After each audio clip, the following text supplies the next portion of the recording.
Hello there guys, it's me Unstable Voltage and welcome to Civilization Beyond Earth, this time with the Rising Tide DLC. I did pick this DLC up in the Steam sale. It wasn't on a massive discount, but it was a little bit cheaper. I had been wanting to play it for a while. Safe to say I was quite disappointed with Beyond Earth when it originally came out. I don't think it was a patch on Civilization 5, and I know that Civilization 5 certainly had a lot of its own issues before the Brave New World expansion came out. But Beyond Earth really did feel like a little bit of a step backwards, and I was very dubious about paying full price for an expansion that would hopefully make a mediocre game slightly less mediocre. But I figured as it was on sale, and I just sort of come to the conclusion of was just coming to the conclusion of my current Civ 5 game that I would give Rising Tide a bit of a chance. Just realising how much this looks like Stargate Atlantis right here. We're not using any mods at all. I do have a couple installed, but nothing is activated. I have uninstalled the Enhanced User Interface mod. Now, this will actually be a blind playthrough of Beyond Earth, and the reason for that is, well, a blind playthrough of Rising Tides. Obviously, I've played Beyond Earth before, but I haven't played it really since I had a couple of games when it came out, and then I went back to Civilization 5, so I haven't really played all that much Beyond Earth.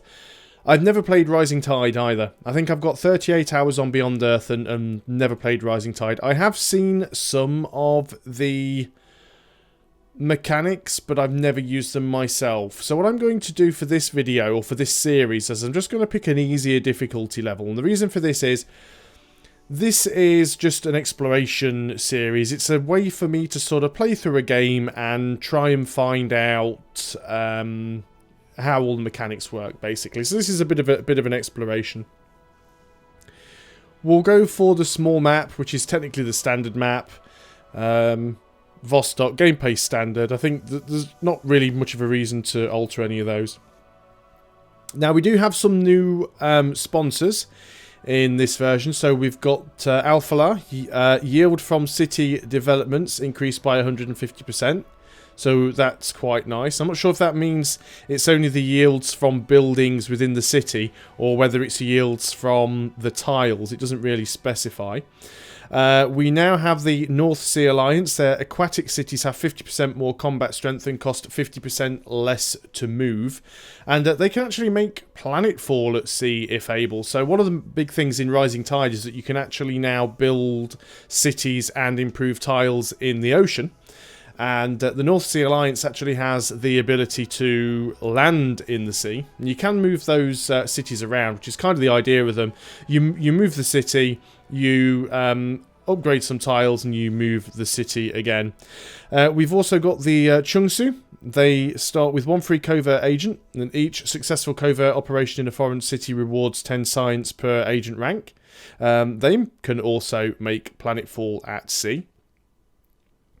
And the Integer, I think, is the other new one. So their agreements cost 50% less diplomatic capital. So this is a new resource that's been added in Rising Tides because they have sort of reworked the diplomacy system. And purchasing units and buildings cost 25% less diplomatic capital.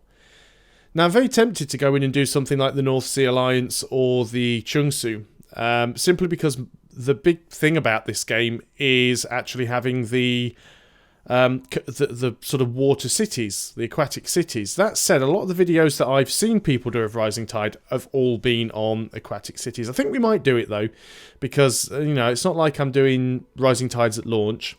Just have a quick look in the advanced setup. Everything is on random. I don't think there's anything around here that we need to really change. So we'll start as the North Sea Alliance.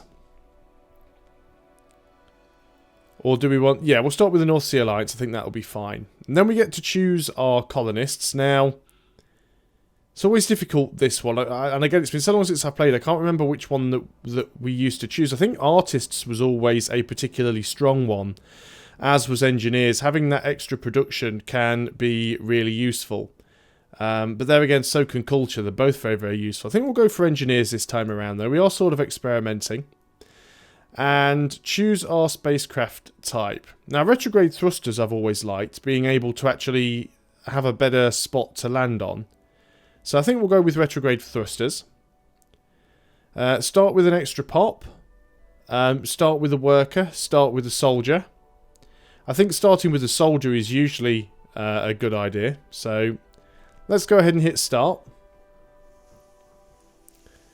The thing with these choices, the way that you can actually decide what to take along and sort of customize your start, I don't really think there's a right and wrong answer to them. Some of them are definitely stronger than others, but I think overall it doesn't make a huge deal of difference, especially on the difficulty level that I'm playing at, because Beyond Earth is easier than Civilization 5 level for level.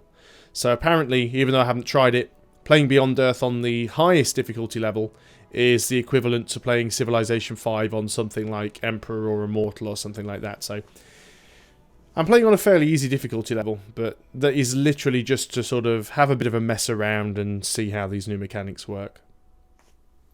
And we are ready to go. So we do get to land in the water. In fact, I don't think we can actually land on land.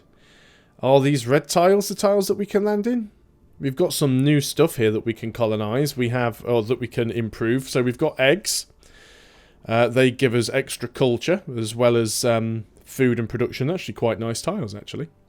There's also coral, which we used to have before. I think maybe this tile would be ideal because it would give us the 2 extra food tiles to begin with. Does put us quite close to the Xenomass. Got Xenomass in the water now as well. We have vents there as well. Would actually give us science if improved by a seawell. There's actually quite a few things in the water here. Resource pods can now be found in the ocean. There's minerals here as well. What have we got there? Plankton. Nothing else that I'm noticing that's particularly new.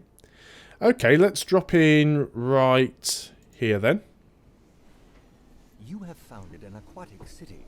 Aquatic cities work just like land cities. So apparently we have the First, aquatic thingy on. cities do not grow with culture.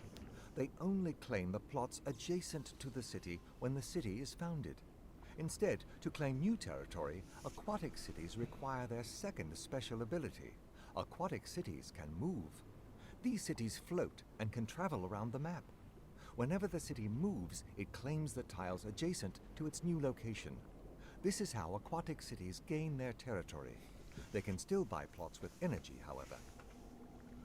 Okay, so this is quite an interesting little thing here then. So basically, the aquatic cities don't actually grow, but they move. But you can use energy, which is the same as gold in Civ 5, to buy tiles. How do aquatic cities move, though? Select Move City from the city's project list, and then select the plot you wish to move to. When the Move City project is complete, the city will move to the plot you choose. There are some restrictions. You can only move to an adjacent plot, and the plot must be shallow water, as in coastal terrain, until you research Planetary Survey. You cannot move closer than 2 plots away from another city or outpost, and you cannot move into an existing station or planetary wonder. Okay, that's fine. So we do have some potential nasty things over here. What are these things? These are alien hydrocoals. I'm not too sure that I want these directly next to us. They're a little bit close. Obviously, we couldn't see these when we landed, which is a little bit of a worry. We do have a ship, which is funny. We start with a military unit, but we actually start with a boat. I think we're going to try and damage some of this stuff if we can by attacking it with our city, because clearly we don't want all of this around. You are a melee unit, I believe, so I'm actually going to move you out of the way. We can attack that with the city again on the next turn. I would like to grab that resource pod. It seems a little bit risky. We do have a crashed satellite down there. I think we're going to go and try and grab this resource pod if we can. Oh, maybe not. So are we saying then that all of these resource pods are next to these alien hydrocorals? That's a little bit upsetting if that's the case. So gunboats are ranged. We could definitely get one of those. I think what we need more than anything, though, is probably a worker. Before that, we will build a clinic. There isn't an awful lot of point getting an old Earth relic if it doesn't grow due to culture. We might as well start with the clinic first and start with the science. So there have been some upgrades to the tech web. So I've got no mods installed, but as you see, if you compare this to the original Beyond Earth, everything is actually colour-coded now, which they kind of did in a mod previously anyway. So we start with habitation. So we've already got all these things. We could either go into pioneering or planetary survey, or we could go into one of the other branches. What would be useful for us to get? Submarines could be quite useful for us, and laboratories. Recyclers reveals petroleum. Let us grab chemistry. Or do we want to go for ecology? Vivariums, ultrasonic fences, clear miasma. Don't think we need those straight the way. Let's go for chemistry. We've got that queued up. A unit needs orders. That's our boat. I think you are just going to go on to alert for the rest of the turn. Let's move on to the next turn then. Okay, so we can do some damage to this thing here. Get rid of it. Now, I wonder if we're going to be able to reach the big one. It is actually outside the range of the city, which is problematic. We'll have a go and see what we can do with our boats. I would like to try and get that thing if I can. So, let's see if we can't sort of give this thing a bit of a wide berth and sort of sneak in behind it. We could move over here. I'm not too sure if these things are actually going to be hostile and how much damage they will do. We can actually attack on this turn. Let's give it a thump. See what happens. That actually did quite a lot of damage to me. I think these things are stronger than the one that was here. It seems to look larger. Didn't actually appear to do any damage to my boat, though. Maybe we need ranged units. Let's get that ship back in here and let's get it to heal up. And we'll start working this explorer around. See, we've got another one here. I'm hoping the big thing doesn't attack. I really don't know enough about these things to actually know how they work, but we'll go on to the next turn and see what happens. Now, these things definitely attack. Those things I'm very familiar with, those sea dragons. So maybe we don't need to worry too much about these hydrocorals. So let's go over here and grab this. Got a couple of achievements for that. Well, got part of an achievement. X never marks the spot, 1 of 50. And it belongs in a museum. So we found a resource pod. And inside it is a cache of laboratory equipment from old Earth made with precision techniques that are difficult to replicate on this planet. The equipment is eagerly welcomed by your scientists, providing 23 research. Well, that's not too bad.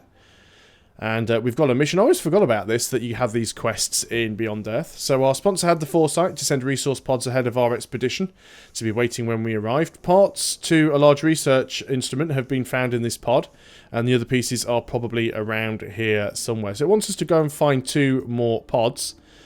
And we've discovered an artifact, which is a Jowler Ball field set, which is pristine. So apparently if you go into the library, you can see we have this this item here. And you get multiple items and sort of mix them together and you end up with something better. That's the purpose of it more than anything. Let's go ahead and try and get rid of this sea dragon, because we could really do without that causing too much of a problem to us. You need orders. I think you were safe from that thing. We're going to try and get you back over to this other pod then that's behind this one, because there might be something interesting or exciting in that. The sea dragon is moving away. Someone else is landing. I still dislike the way that you actually see where the other civilizations start. Is that a civilization or is it actually an outpost? No, it says an unmet player. At least it doesn't tell you who they are now. So that is a change that they've made. It used to instantly tell you who you'd met the moment they made planetfall. So you see where they come down, but you don't instantly see their capital. You don't instantly meet and greet them. I think that's better. I prefer that to the original way that it used to do things. So let's go on to the next turn again. Quest received. Found an outpost. For our colony to prosper, we should consider expanding. We should focus our efforts on researching how to create new outposts for the colony. I certainly agree. There is some land up here. It doesn't look particularly useful, but I don't know. We haven't really done an awful lot of exploring. I'm assuming this explorer can actually go on land as well. It doesn't seem to specify that it's any different to a land-based unit. So I'm guessing that it can actually go onto the land. Yeah, it can go onto the land, so that's fine. So we'll continue to move over here because there's actually there's a second one of those pods over there. We can actually grab 3 right here. We're a couple of turns away from the clinic now, which is nice. So we're going to move up and around and grab that one, and then we'll move north and grab the remaining one. The boat has now healed up. I don't really have an awful lot for the boat to do right now. There doesn't seem to be anything too nasty around, so we'll just put him in the city and go on to alert.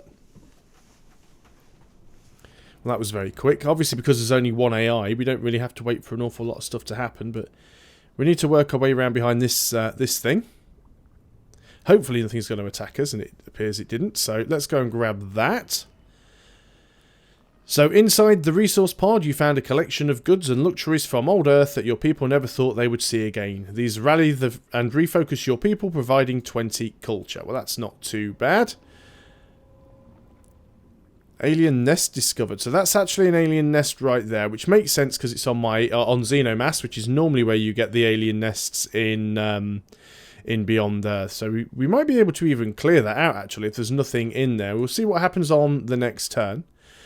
The virtues have probably changed a little bit now. I haven't really looked into them, but I'm guessing that science is still one of the best ones to grab, because even like Civilization 5, it's all about the science, really. We have managed to grab the clinic. Let's go ahead and grab ourselves a worker. I'm not too sure how useful the worker is going to be right now, because I don't know what tiles, if any, he can upgrade. We should be able to clear that alien nest. Did we not clear it? Is there something we have to do in order to clear it? We've got some alien rippers there. I don't really like the look of those, but I'm too close to them now. I can't get away from them. They've not actually tried to attack me, though, which I find quite strange. So we now have to pillage the nests. We'll anger nearby aliens, but we're going to do it anyway. We've actually discovered an artifact now. It does say that it is battered, so it's not in good condition. The curved vertebrae of a large alien species. The spinal column appears to belong to a massive native species. While no living specimen has been found, the remains of this creature have been periodically found in remote areas. The irregular shape of the vertebrae led to the coining of the creature's name. The noose vertebrae. Okay, so alien nest is cleared. That gives us some food for our city. We would like to sort of get out of here now. We'll try and stick close to our own city in case those aliens come back. We do have a quest decision. It's clear that the indigenous species of this planet may pose a threat to our growth, and though we cannot determine their intelligence, their hostility has been documented. Moving forward, we must decide how to deal with them. Do we attempt to domesticate the local wildlife or exterminate it?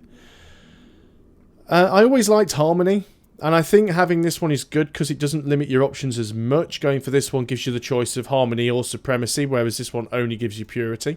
So I think we'll go for that one for now.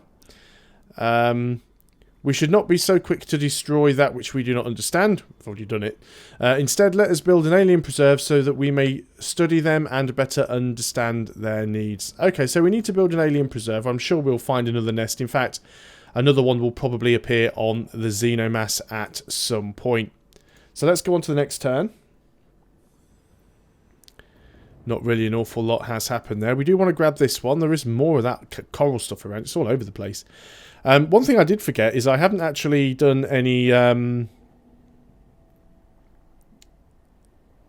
sort of management here. I guess people are working the tiles that they should be. The food ones are taking priority here, so I don't really need to change that around. I think that is fine. There's nothing else we can do, so we'll go on to the next turn. And here comes somebody else. Now it looks like that one's just landed in water, and they have done. So we know who that is because that's the other one that can land in water, because there's only two and we're one of them. So let's go and grab that. Quest is now complete. We gain 15 science. All the pieces of the instrument are accounted for. Our scientists will make good use of this instrument sent from Earth. Inside the resource pod, you found a basic satellite still intact and enough rocket fuel for it to reach escape velocity. A free solar collector is now ready for launch in the city of Deepcastle. That's interesting. I don't think we are making any energy here really, though. I guess there's a couple, although we're not really working the tile, so it's not all that useful. We could go ahead and try and dig up this crashed satellite. Unfortunately, it does have this thing on top of it. I certainly think we probably need to get a boat in order to get rid of that. So let's start moving this guy over here. We'll get him up on land and have a little bit of a look around, see what we can find. Do we actually have the option now to combine those things? Let's have a look and see where they possibly are. artifacts. So, no, we only have 2 artifacts. And we don't even have 3 of the same type. That's fine. Okay. We have our solar collector. Do we really want to bother launching it? I mean, it gives +1 energy on all tiles we own, so I guess we would be getting some. We might as well launch it. There's no reason not to. Let's go ahead and launch it right here. It will increase our gold. It's just gone up, well, our energy. It's just gone up from 2 per turn to 7 per turn, so I guess it was really worth doing that. Let's move on to the next turn then. Again, not really a lot happening right here. We are just going to try and get you safely to land so we can have a look around. There is quite a bit of miasma, unfortunately, but hopefully we can deal with that. Now then, which way are we going to go? Whichever way we go, we are going to have to go through miasma. It's unfortunate. So let's move here. We get to choose production. We've got our worker. Let us go now and get ourselves a gunboat. And we can hopefully start dealing with some of this stuff that's in the way. We have our worker. Can you actually upgrade anything? Well, apparently you can build farms. Construct a farm here. What's the upgrade it says it needs? A bed. So it's not necessarily the best place to build a farm, is it? So maybe we need to build the farm here. It's difficult to tell which tile that is actually on, because it's kind of stuck in the corner in between several tiles. I'm a little bit confused by that. I don't know what tile that's supposed to be. We'll get you to skip this turn, because I don't want you to end your turn in the miasma. We have researched chemistry, which is good. We have found ourselves a new alien, Scarab. These guys are new. Haven't seen them before. Let's see if we can scuttle past them. We have done. Found ourselves another resource pod. We get to choose a new research. We could probably go into physics and get rangers. Could be quite useful. We could go into genetics to get farmer labs. Cyto nurseries. What do we need to build? Beds. Biology. That's quite far out. So maybe we do need to build farms and then worry about doing the beds later on. Because that's quite a long way away in terms of tech tree. Let us go for engineering, because that'll reveal titanium on the map, and titanium is very, very useful. You'll also notice now that some of these techs actually count towards more than one different type of affinity, and that's because of another thing that's been added in Beyond Earth, in Rising Tide, the ability to meld different affinities together more easily. But that's that queued up. Let's get out of here. Unit needs orders. We've got our worker. You're going to, well, I guess you may as well build a farm on these then. So you can start constructing a farm. And that's all we can do on this turn. So that is the end of the video. Thanks a lot for watching, guys. I hope you are enjoying Beyond Earth Rising Tide. Now see you guys on the next video. Until then, goodbye for now.